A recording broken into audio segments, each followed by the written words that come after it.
Good evening. It's Thursday night before Shabbos. Tomorrow night Shabbos, Parashas Chayei Sarah. And we learn here that Sarah, Abraham's wife, lived to be 100 years, 20 years, and 7 years. That is, she was pure sin at 100 years. She was pure sin at 20. Because when someone's up into 20, person is sinless. She has no sin. So Sarah at 100 had no sin. She was like she was 20. At 20, she was like she was 7. She was 120. She was like she was 7. She was full of sinless, and she looked like she was 20 years old. She looked like she was very, very young, and a young person. And at 7, of course, she was just pure, nothing, like pure as a child. We learned that Sarah lived a full life. She lived every day how she's supposed to. There's not one day that she didn't go to bed saying that I did not fulfill my purpose on this earth. Every single day of her life, 127 years, she fulfilled her purpose on earth. She was a tzaddikus. Every woman strives to be. They strive to be like Sarah. Chayei Sarah. It's just Chayil.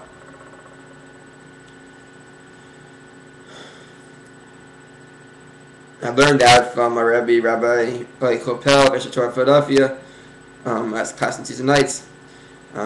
He brought it down, and it's amazing stuff that was just deep. That went in. This is incredible. Listen to it, and I pass it on to you guys, so you guys know about that. So we see that Sarah died 127 years old. She died while her son Isaac was being bound onto the Akedah, onto the altar, by Abraham, her husband. And we see that she was told this by a giant who said, "Look what's happening now. Abraham, your husband, is bounding your son Isaac onto the altar." Like that, her soul left her and she passed away. Now, Sarah knew at a point that her mission on earth, her journey, was done. She had nothing else to live for. She had done everything she could. She lived a full life. She had nothing to live for. She was done. She said, "Okay, I'm done," and she went. Her soul left her. Passed away when her son Isaac was getting bound.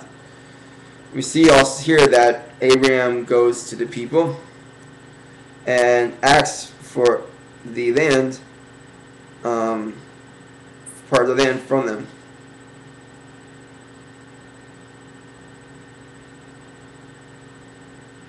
He went to the children of Heath.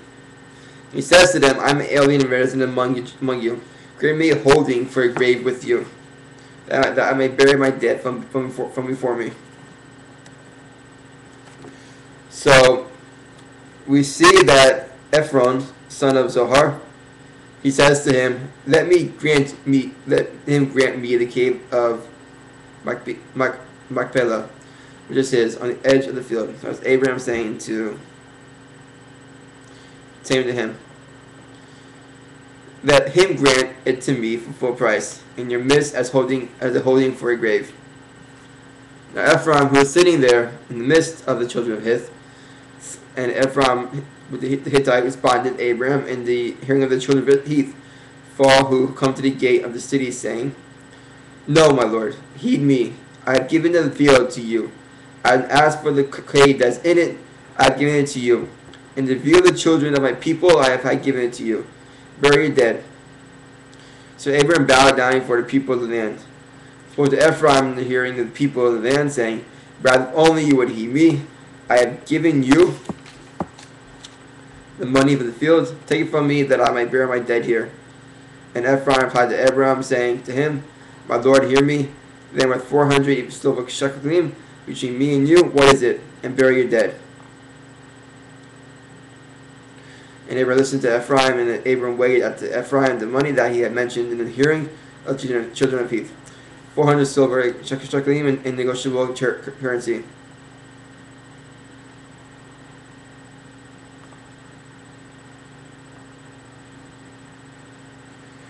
So it says there in Rashi's commentary, he says, "Between me and you, between two friends such as we.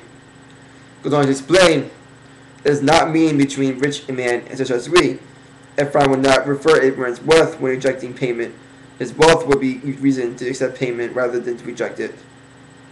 What it is the kindness. It says here that I give given in you already. It says, but in the early because Abraham had not yet given the money to Ephraim, because in the earlier verse Rashi explains, I have given as it is itself, as it is if I have given.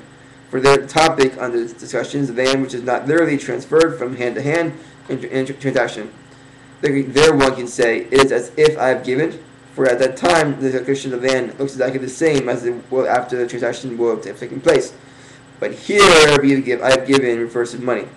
While the money is in Abraham's possession, he could not say that it is as if it would have been given to Ephraim. Therefore, she explains that I have given in context of verse means that it is ready to be given. So it's ready to be given, so it's given.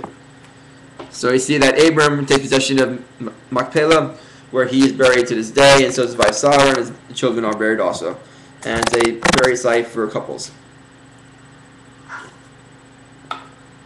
Now, my favorite topic, and I'm sure your favorite topic, Shidduchim, finding your match.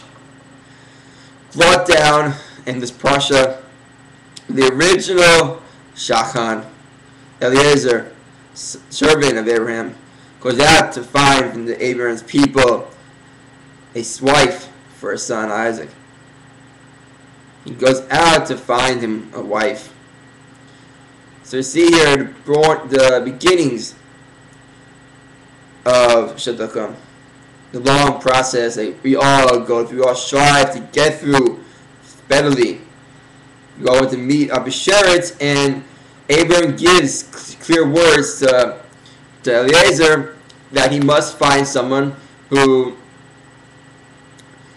is from his house, from his father's house, and he should not go to the other three lands, so as not to support down on that, because Eliezer would say that I couldn't just say I couldn't find anybody from your land.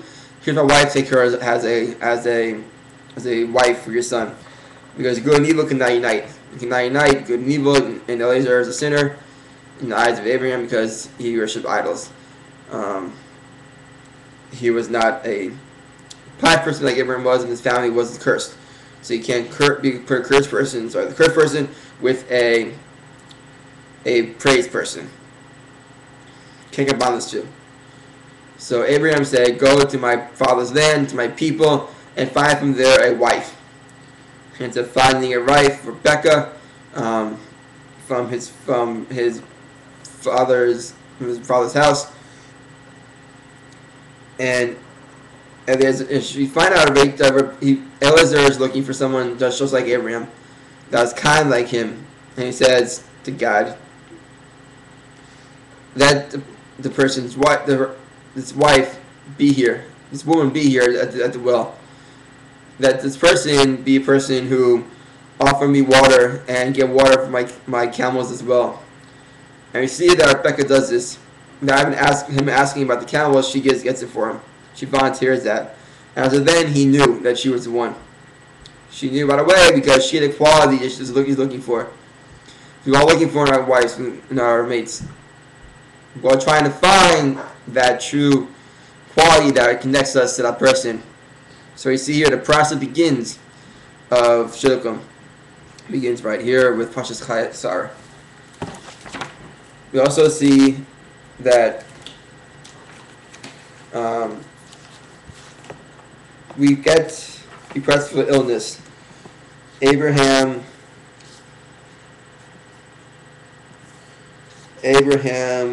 pressed that he looks old, so that he will have the honor. That he will always have honor. The old will always have honor. He asked for old because he wanted to be people of age to be recognized and be honored. And at this time before Abraham access, there was no aging. He was at the same age. So we see that Abraham Because if someone walked in with a son, no one can distinguish which one to honor, the father, the son, because all look the same. So Abraham asked for old age, maybe old, because he wanted to have respect given, the kindness given to the old that they deserve, and that they will continue to have the self-esteem to do what they should be doing, and not to lose that self-esteem. They should lose their self and the honor that they have. We also find Yitzhak after suffering before death. And we see here that it's not a pleasant thing. It's not something that we want to have. It's something, but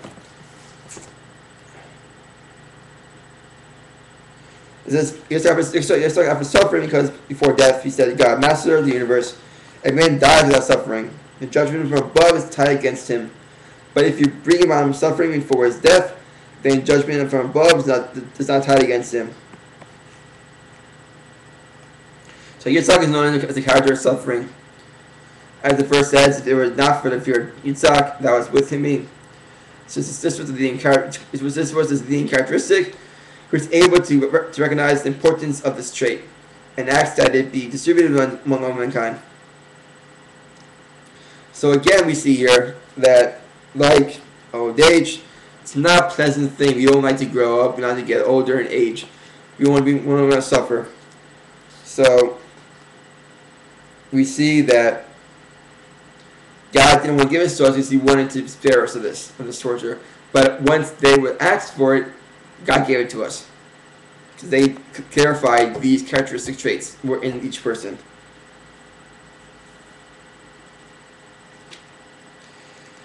And we learn that Yaakov asked for illness. He says, "Master of the universe, a man who dies without illness cannot make peace between his children. But if he is ill before his death, he has a chance to make peace among his children." So we see that someone is sick as illness, their children will come to the bedside to be by them.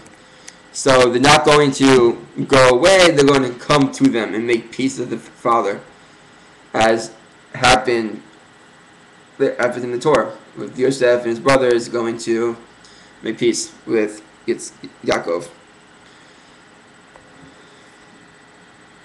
So you see here a few things that are brought down. The burial site is given to Abraham and Machpelah for Sarah and himself and his family. We see that Shidduchim is born, the dreadful process we all go through that leads us to hopefully our Besheret, our Chala, or Chassan, depending on your woman or man. And we see here that the traits of old age, aging, sickness, suffering, and illness were all given to the Jewish people in his time. May we be zocher to merit our besheret. May we be zocher to live in ripe old age, that we may come to know what it is to be honored as one should, even at 70 or 90. May we not suffer too much in our lifetimes, suffering or illness, and may we only have this come to us before we pass away. Wish you a great weekend and a great Shabbos. Apologize for the length of the Torah, but lots of stuff here going on, and I had to give it out. And plus, my thoughts aren't clear tonight. I'm kind of tired, so get Shabbos, get some rest, and see you next week.